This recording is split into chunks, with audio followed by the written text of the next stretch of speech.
everybody? Yep, it's Chips Tuesday, and today we're going to be talking about select fire. I picked 5 different guns to go over. Some are burst to start with, some are full auto to start with. As you can see, we're going to start with the SWAT right here. For this one, I'm going to give you a side-to-side. I have burst on the right, full auto on the left.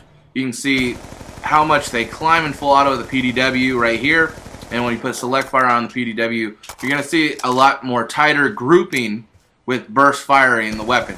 The same with, if you feather a full auto, it acts somewhat the same, but select fire gives you a much more accurate, tighter grouping and more timing on the bullets with their grouping and everything. Right here is the Chicom, and you can see it's got that tight burst to start with, and we're going to switch it to full auto with the select fire. It actually still has somewhat of a tight grouping, and it has just a somewhat climb on the recoil.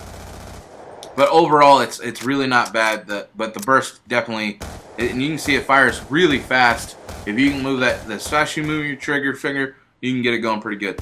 Right here on the Scar, you're gonna notice I did it full auto twice. You can see it's got a really high climb on the first one.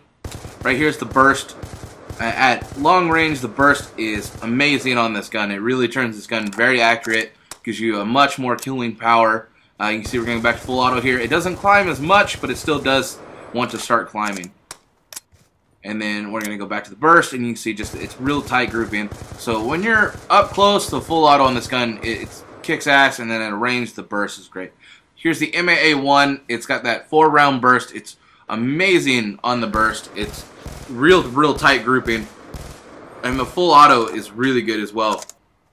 It's got that climb, but when you're going from burst to that, it's definitely going to have more. But you can see it really doesn't have that much, and it goes through the clip pretty quick. So you're usually having climbed too high. Right there, it had a little bit more of a climb. But we go back to that burst, and you can see how tight it is. So.